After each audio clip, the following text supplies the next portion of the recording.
Okay, good afternoon, everyone. You are welcome to the start of how to create financial model in Excel.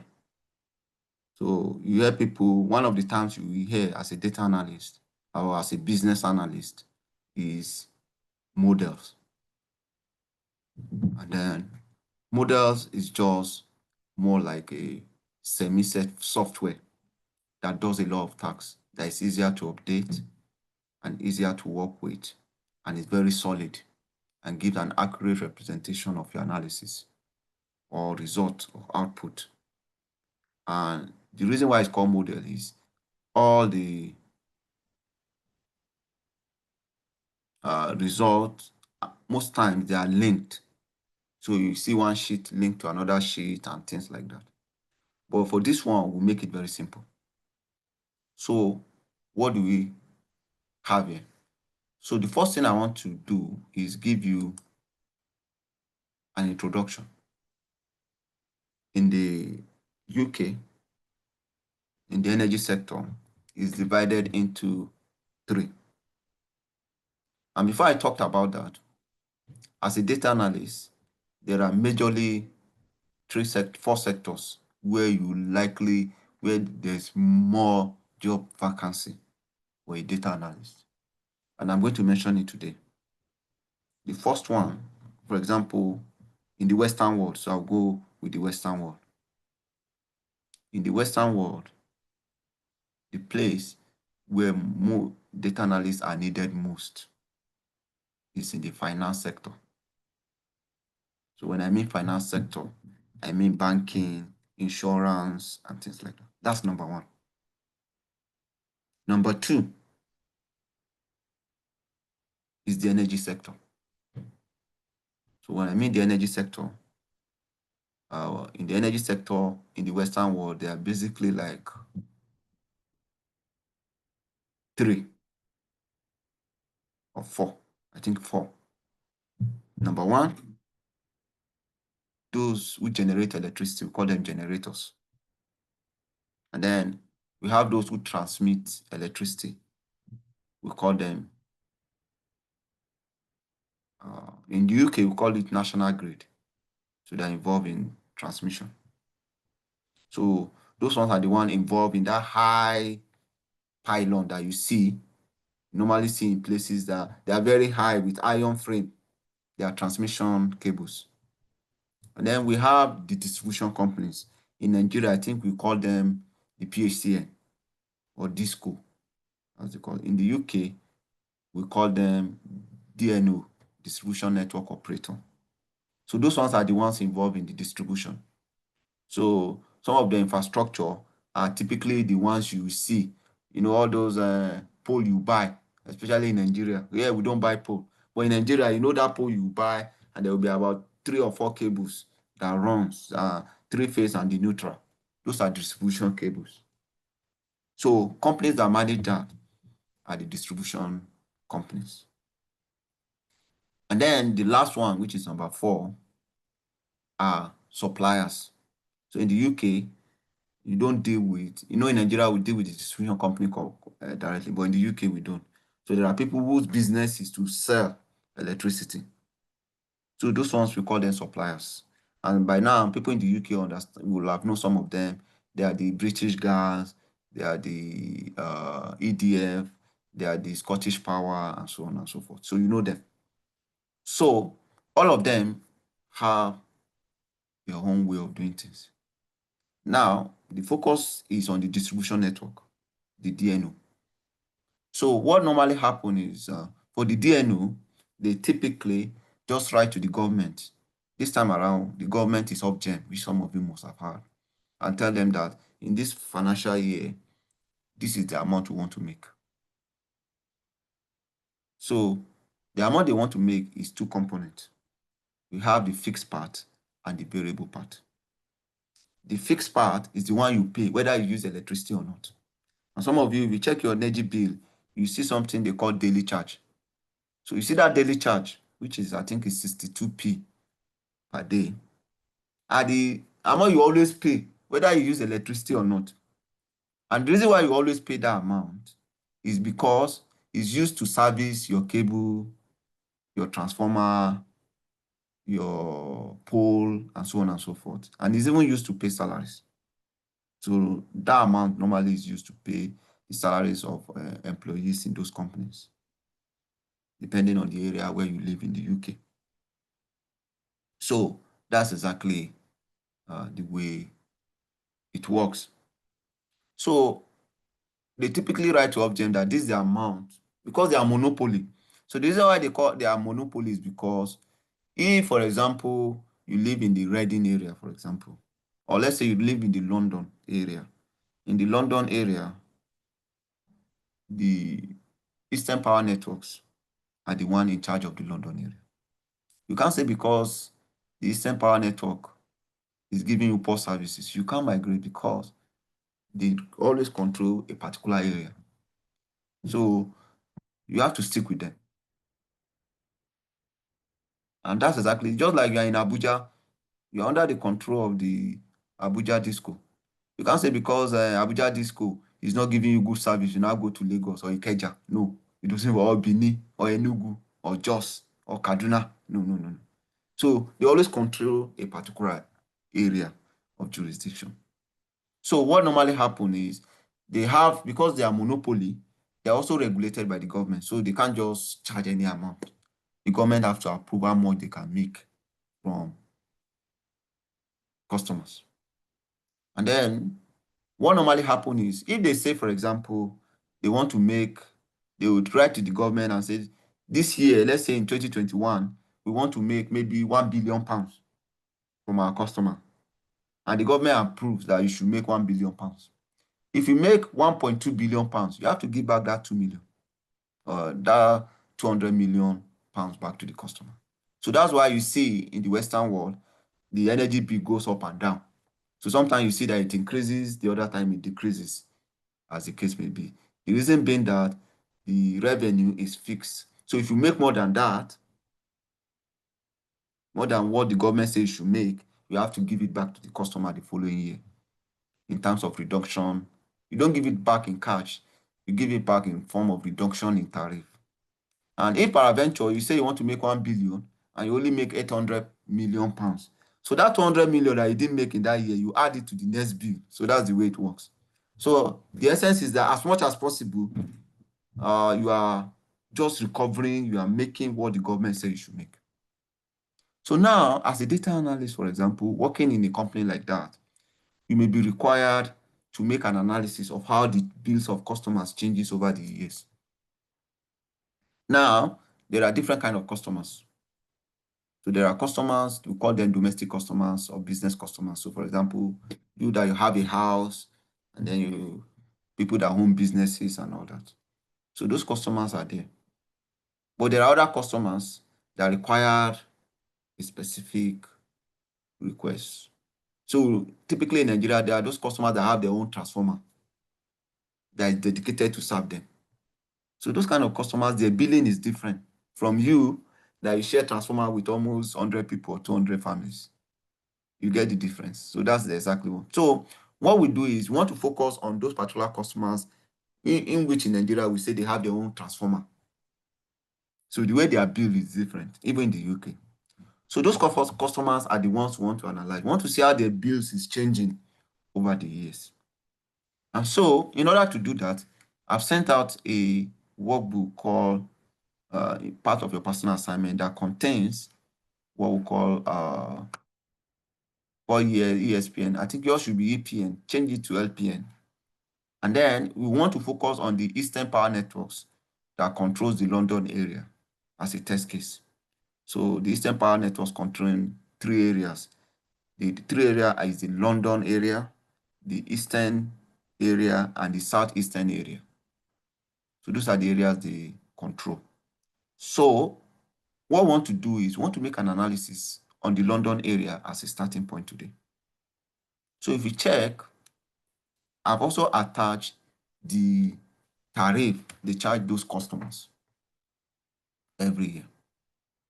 So what we want to do is we want to fill this model with the required information based on the knowledge we've learned thus far. So there's a name, of the customer, and then the band in which the customer belongs. So the band is just dependent on how your consumption is. And if you're a generator, you don't have a band, because if you're in the business of generating electricity, the government, you are covered. So there are some charges that does not apply to you. But if you're in the business of making money, then you are, based on how much you consume over the years, you have what we call a band. So you have people in band 1, band 2, band 3. So as you go higher the band, the more your power consumption increases. Let me use that simple term for you. So today, we want to fill in this information for the London Power Networks. So the first thing we do is we want to fill in for the 2021. So remember, the rule says that the attached workbook contents are 3 other workbooks containing the energy charges for big customers in London. And so we want to compare how much they'll be paying over the years. So that's exactly what we want to compare. So the first thing is we want to use the customer data for 2023 as the starting point. So we want to use the customer data for 2023 as the starting point. Now, for some of you who are wondering where it is, if you go to your assignment, you see there's the London Power Networks, and there's also this source file here. So you have this file. So these are all containing the data that we want to use. So we want to use the 2023 tariff as a starting point. So I'm going to open that tariff. So this is it here. So the one we are concerned with is those customers which are called the EHV customers. So those customers that have their own dedicated transformer, they are called the EHV customers. And those are the ones we want to deal with. So how do we go about it? So the next thing we'll do for today is we want to populate this workbook. So that's the example. The first thing you do in a financial model is to populate the financial model with the relevant data. So I'll walk you through some of the data you need to populate with. So the first one is where is the DNO area you are dealing. Remember, I told you there are about 14 in the UK. So this London Power Networks is a DNO area, but it's a company that manages it, which is the Eastern Power Networks. So it manages 3 areas at once. So the DNO area is the London Power Networks. So how do you take this data? How do you import this data into this workbook? That's what we want to learn today. So the formula we use, some of you will just go here, type equals to, and then select this data here. Please don't do that. The first thing you need to know is that there are simple tests we use. We use T for text to mean that this is a text, and then we use N for numbers. So what you need to do is that you want to import this data here, you simply type equals to, and then type T for text. Remember, it returns a text, and then you put the tab button, and then you select the text you want to. Just click on it, and then you see that it will automatically link to that data. And then immediately you click on that, you close the bracket, and then you press enter. So you see, I've imported the name of the network I'm dealing with, which is the London Power Networks. Now, the next thing we want to do is the name of the customers you want to deal with. So to deal with the name, to import the name of the customer, you go to the EHV charges, and you have 2 options. You either use this unique identifier, which is or you use this name. So to make life easier, I always start from the beginning as much as possible. So I know that will be our lookup value as much as possible. So in this case here, remember we are using the 2023. So you click on it, and then that's where we want to do it. So in this case here, we are importing text again. So all you need to do is come here, type equals to, type T to show that you want to convert everything to a proper text professionally. And then you press the tab button, and then you select the cell. So then you select it, you close the bracket. So now you want to select all the remaining data in that column. So what is constant and what changes? By now you should know the column is constant, but the row changes. So what do? We remove the dollar from the row. As simple as that. You remove the dollar from the row. Because whenever you select an external workbook, you use fixed referencing. So you now be the one to now change whatever you want to do. Please have that at the back of your mind. So I've selected it. Then I will now drag it down. So I'll drag the formula down. Can you see? I've dragged the formula down and it automatically has imported up to the TLRSN. And if you come here, that's what you have, TLSRS. So that's the end of the data. But remember I told you that when you are creating a model, you should envisage growth in your data. So what did I do? I increase my limit to, in fact, you can increase it to 300. So I'll stop at, just copy it to 295.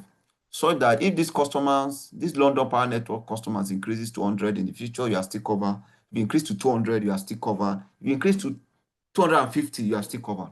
So when you are creating a model, always envisage growth. And that's all you need.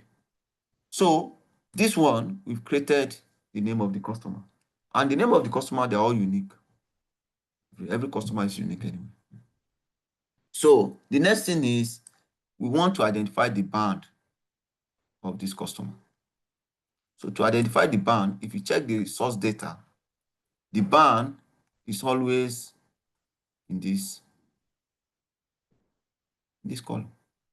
So the band of the customer, based on their consumption or the level, let me use that word. So when you see band, it means level. It's in this column here. So remember the rule.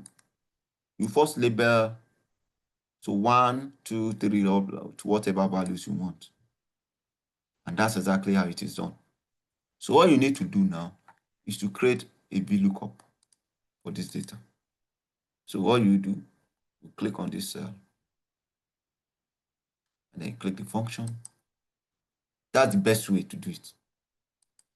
Even if you're a professional, please use this method, especially when you are extracting from an external workbook. Please use this method. So the residual band is based on the band at 2023-2024. So you click OK. What's the lookup value? The lookup value is anything here. You select it.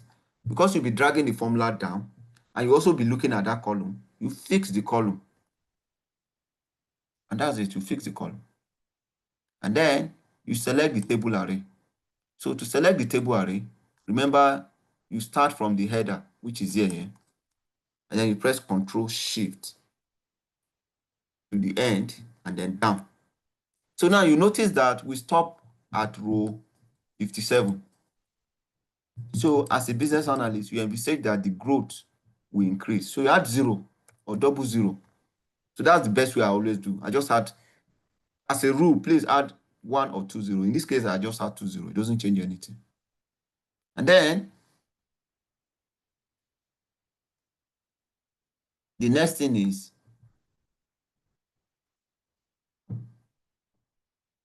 the column index. So in this case, the column index, we've already identified, which is 8. So you select the cell, which you should know by now, that contains the column index. So in that case, you select this. And then because we'll be looking at that cell, which is a row, whether we drag the formula down or right, we're always looking at that row. So you fix the row.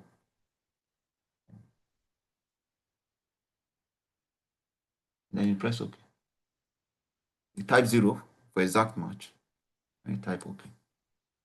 So that's the way. I know some of you, you'll be tempted to link it directly. Please don't do that. Always create a standard reference point. That's why it's called a reference function. And then use VLOOKUP to always look at that. In case this data changes, this will automatically change based on the lookup value. Please, it's very important. Don't always link one and any other thing you are importing in the same table, please use VLOOKUP. So don't link it directly. So in this case here, that's exactly what I've done. And then I'll double click and you see that it has imported all this thing here. And then what do you notice? You notice #NA. So the first thing you need to do is convert this to a number. And how do you convert it to a number? Remember, we type N, capital N, or you can type value. So N is better in this case. I type N, open the bracket, and then close it. So I've converted everything I've imported into an actual number because it's a number. So you press enter, and that's it. So now, remember that we learned previously that if it's not a number, what do you think will happen? It's giving us #NA.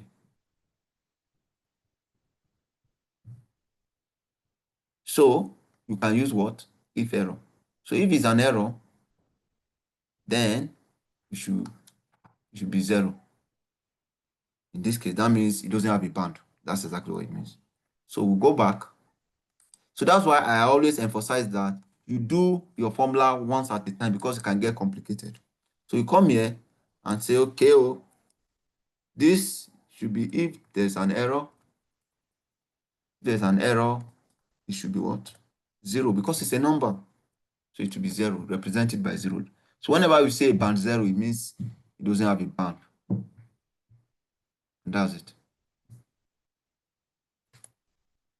Then we double click it.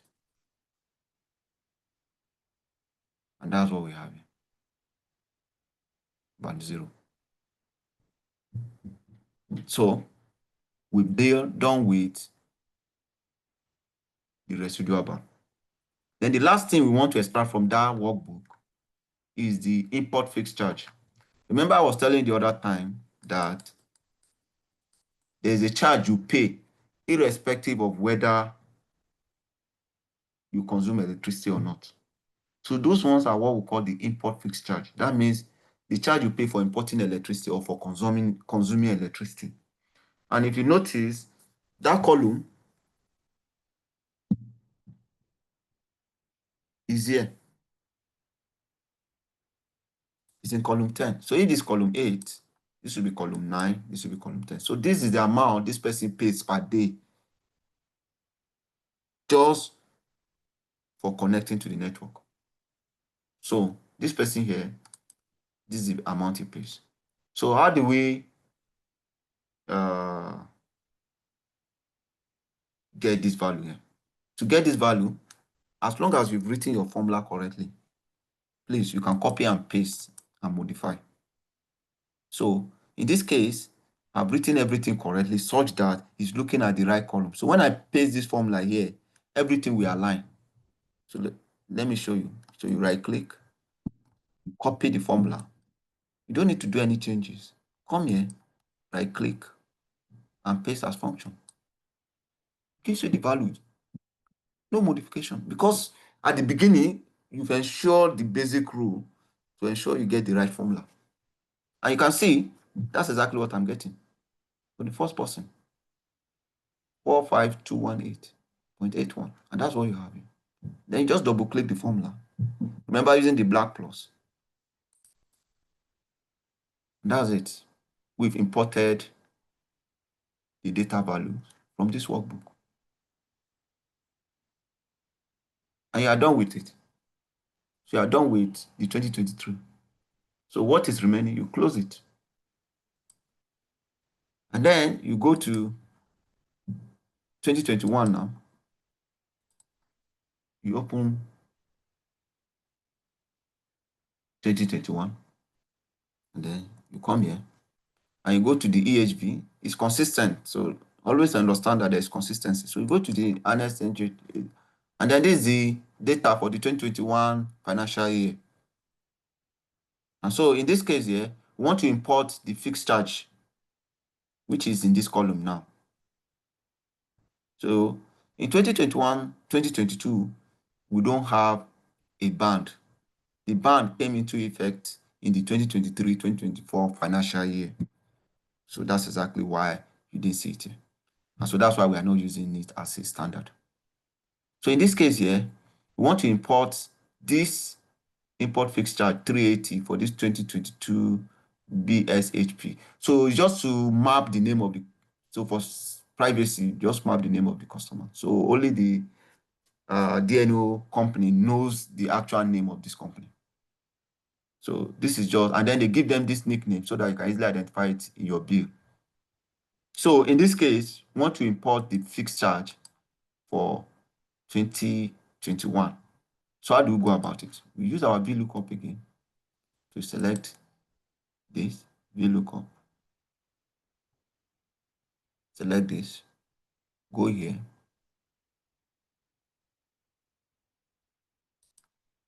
and then select VLOOKUP. Click OK. And then the lookup value is still here. Select the lookup value. Because you'll be dragging the formula down, you fix the column. So because the row column is fixed, but the row varies. So you fix the column. You select the array again.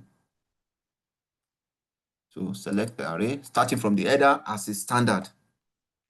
Then press Ctrl Shift to the right, and then down. And then this time around, you discover that it's 58. It's even less than the previous. So some customer dropped along the year. So what did I say you do? Just add, allow for growth. You add either single or I add 00.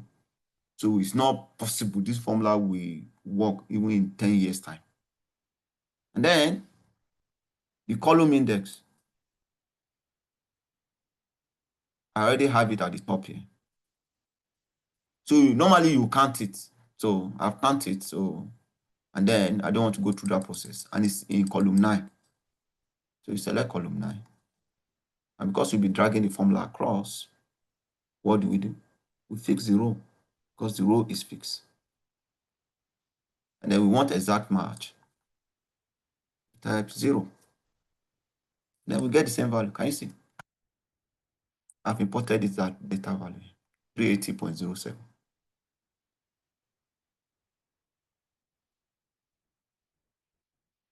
So that's it. We've imported this. And then what do?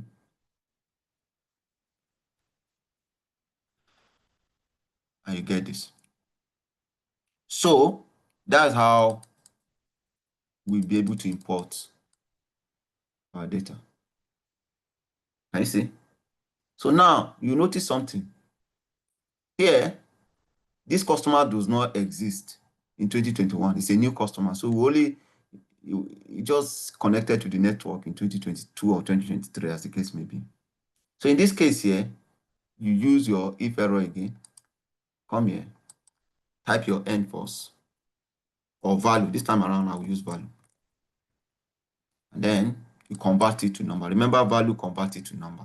So why do we do that? The reason why we use value is to ensure that what you are seeing is actually a number. So if it's not a number, it will be an error. So we still have an error. Can you see? We still have an error.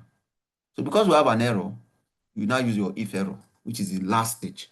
If there's an error, then it should be 0. So that means there's no bill for that customer anyway. So it's 0. And then you double click on this and you double click. And you see now the error has been taken care of. And this our model is now very clean. You have to get it right at the beginning because you can duplicate this model. And that's the goal of it. We'll show you as time goes on. So that's how we'll be able to import this. And then I will do the last two and then we'll close for today. The 2022 model. So there's a shortcut. So I'll show you the shortcut. Now, I've done the manual way of doing this. Sometimes you want to select the, what do you call it? You want to select the data using a dialog box. I'll show you what a dialog box is. To do that, just copy the same formula, drag it to 2022, and then purposely make a mistake.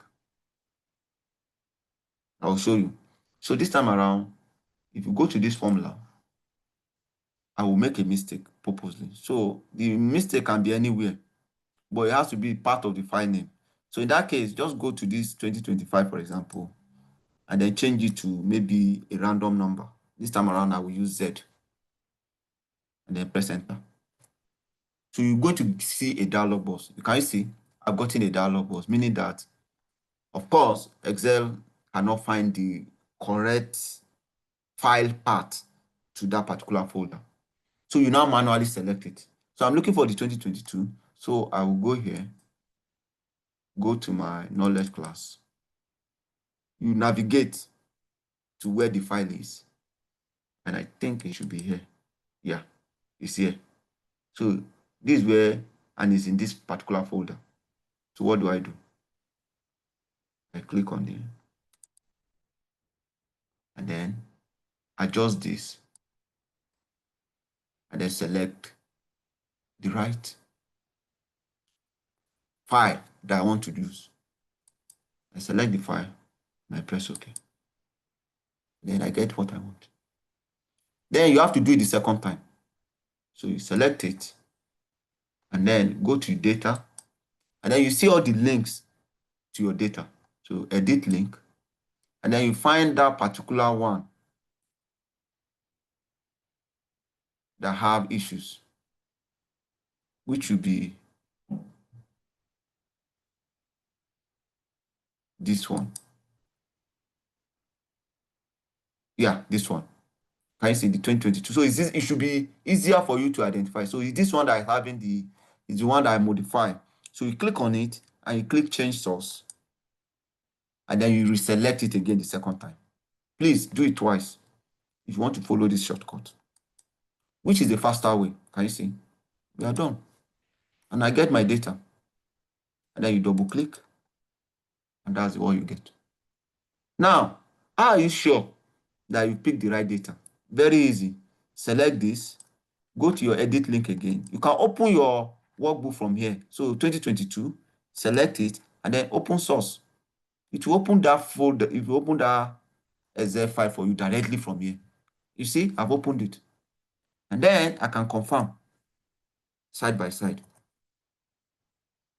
So 22BSHP is 6,147. Can you see? That's it here. So I'm correct. And then to do the last one, you follow the same process. So I'll close it and then drag this formula 2023, drag it to 2024. This is a smart way to do it. So if you don't want to go through the normal process of opening the file, doing the VLOOKUP again, as long as you've gotten your formula right, that's the best way to go about it. Select the cell, go to the beginning, or normally the beginning of the file part. For example, this G, you can change it to SX, for example. So it's easier for you to easily identify. And then you press enter. Sorry.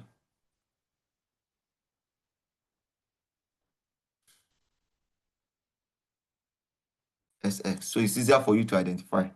It will create, it must bring out that dialog box. That's the most important thing. So the good thing about that dialog box is it uses the last folder you looked at. So now I'm doing for 2024. I just select 2024 and press OK. And I get my data. Can you see? 11,326.24. And then remember you have to do it the second time because there's an error in the data already. So you click on this, click edit link, and then select which one gave you that error. So you have to look for it. Which is this? Can you see? I've automatically identified it. OF 05SX. So this is the data that is the file path that is problematic. So you change the source file. Please change it so that it now looks this time around to the correct file. So click change source file and then select it again the second time. And now you select it correctly. Can you see? It's now selected correctly.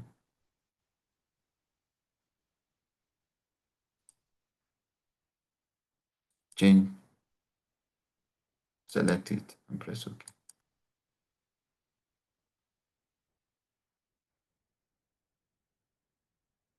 That's it.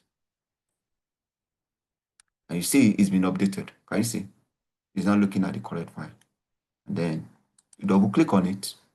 And then you have imported all the data. And then to be sure that, please remember as a data analyst, remember what I always tell you. To be sure this data is the correct data, go back to your data, click on edit link, select the workbook here, and then open it. So that's it. Open the source. When you open the source, you go to your EHB, side by side, as usual, and then you discover that it's actually 11,226.24. And that's exactly how we'll be able to just use one workbook and import data from different years, 4 years workbook. And that's the beginning of our financial modeling. I will stop here at this junction.